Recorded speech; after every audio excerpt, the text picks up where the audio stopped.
નમસ્કાર પ્રણામ મિત્રો, સ્વાગત છે તમારું એક નવા વિડીયોમાં। દોસ્તો, આજનો વિડીયો કોઈ કદર ના કરે ત્યારે શું કરવું જોઈએ એના વિશે છે।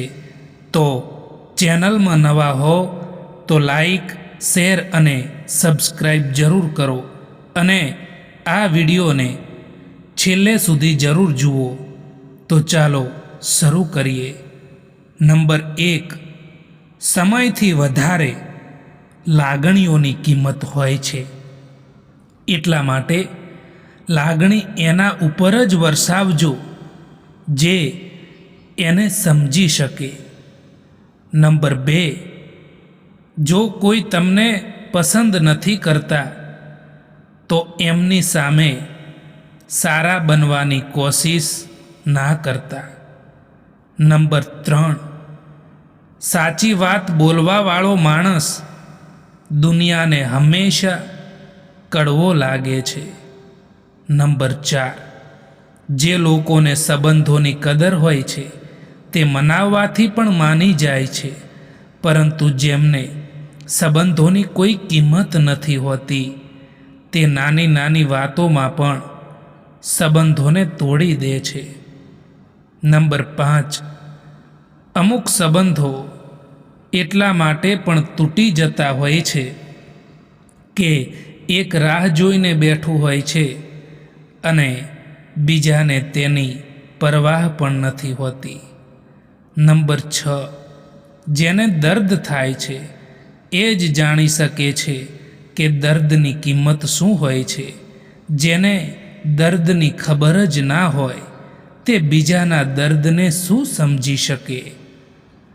જીવનની સાચી સુંદરતા મોટા બંગલા કે મોંઘી ગાડીઓમાં નથી, પરંતુ મનની શાંતિ અને હૃદયના સંતોષમાં છે। પરિસ્થિતિ ગમે તેવી આવે, જો તમારો સ્વભાવ અને વિચારો સકારાત્મક હશે તો તમે દરેક મુશ્કેલીને પાર કરી શકશો। પૈસાથી દુનિયાની ભૌતિક વસ્તુઓ ખરીદી શકાય છે, પણ પ્રેમ, આદર અને સંતોષ માત્ર સારા કર્મોથી જ કમાઈ શકાય છે।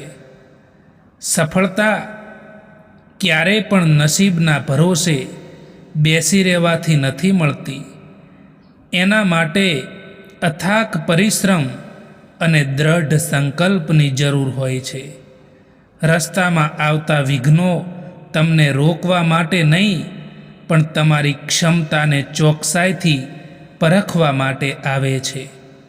જે વ્યક્તિ નિષ્ફળતાથી ડર્યા વગર સતત પ્રયત્નશીલ રહે છે, સમય જતાં ઇતિહાસ પણ તેના જ કદમ ચૂમે છે। સંબંધો એ કાચ જેવા નરમ અને કિંમતી હોય છે, તેને સાચવવા માટે અહંકારનો ત્યાગ કરવો પડે છે। મીઠી વાણી અને સરળ સ્વભાવ એવા શસ્ત્રો છે જે કઠોર વ્યક્તિના હૃદયને પણ પીગળાવી શકે છે।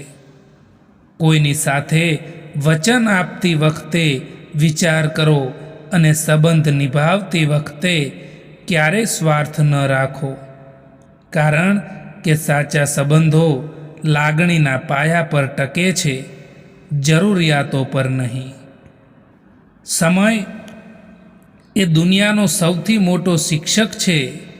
તે આપણને એ બધું શીખવે છે જે કોઈ પુસ્તકમાં નથી લખાયેલું હોતું। વીતેલો સમય ક્યારેય પણ પાછો નથી આવતો, તેથી વર્તમાન ક્ષણને વ્યર્થ ચિંતામાં ગુમાવવાને બદલે કંઈક નવું શીખવવામાં અને અન્યને મદદ કરવામાં વિતાવો। જ્ઞાન અને સદ્ગુણો જ એવી સંપત્તિ છે જે વહેંચવાથી હંમેશા વધતી હોય છે। દુનિયા તમારા વિશે શું વિચારે છે એના કરતાં તમે પોતાના વિશે શું વિચારો છો એ વધુ મહત્ત્વનું છે। જ્યારે તમે અંદરથી મજબૂત અને આત્મવિશ્વાસુ હોવ છો ત્યારે બહારનું કોઈ તોફાન તમને હલાવી શકતું નથી. તમારા વિચારોને ઉચ્ચ રાખો, કારણ કે તમારા વિચારો જ તમારા ભવિષ્યનું નિર્માણ કરે છે. જીવનમાં ભૌતિક સંપત્તિ કરતાં મનની શાંતિ અને સંતોષનું મૂલ્ય વધારે છે. જે વ્યક્તિ પાસે સંતોષરૂપી ધન છે તે દુનિયાનો સૌથી સમૃદ્ધ માનવી છે.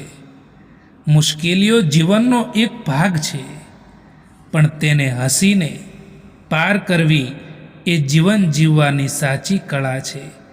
પરિસ્થિતિ બદલવી આપણા હાથમાં નથી, પણ આપણું મન સ્થિતિ બદલવી આપણા હાથમાં હોય છે.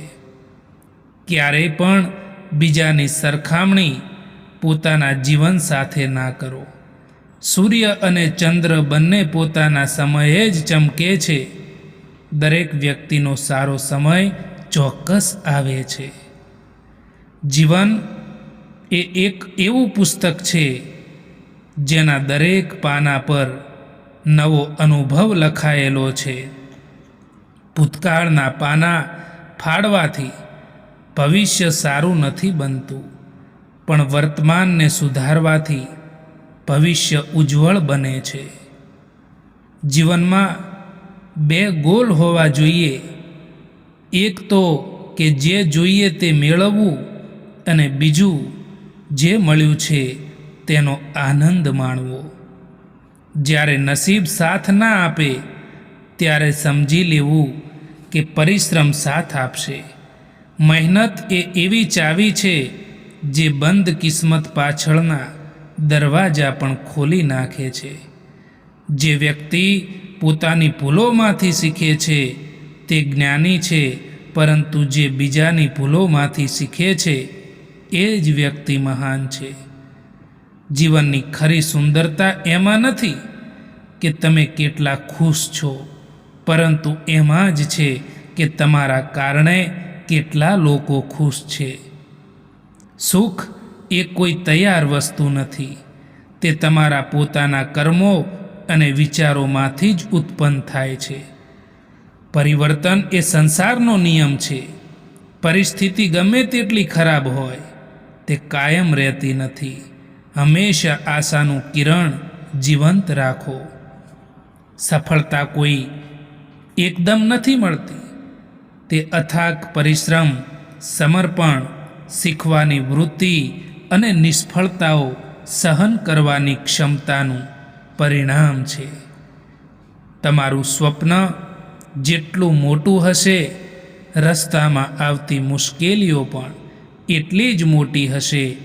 પરંતુ યાદ રાખો, વિઘ્નો તમને રોકવા નહીં, તમારી ક્ષમતા ચકાસવા આવે છે. ધીરજ અને સાતત્ય એ સફળતાના બે મુખ્ય સ્તંભો છે. રોજ કરવામાં આવતા નાના નાના પ્રયાસો સમય જતાં મોટું પરિણામ આપે છે. નિષ્ફળતા એ અંત નથી, પણ સુધારા સાથે નવેસરથી શરૂઆત કરવાનો એક અદ્ભુત મોકો છે. જો તમે તમારા લક્ષ્ય તરફ દોડી ન શકો તો ચાલો, ચાલી ન શકો તો સરકો, પણ ગમે થાય આગળ વધવાનું ચાલુ રાખો. સફળ થવા માટે તમારે સૌથી પહેલાં એ વિશ્વાસ કરવો પડશે કે તમે સફળ થઈ શકો છો. આત્મવિશ્વાસ એ સફળતાનું પહેલું પગથિયું છે. દોસ્તો, આ વિડીયો પસંદ આવ્યો હોય તો આ ચેનલને સબસ્ક્રાઈબ કરવાનું ભૂલતા નહીં. વિડીયો જોવા માટે આભાર.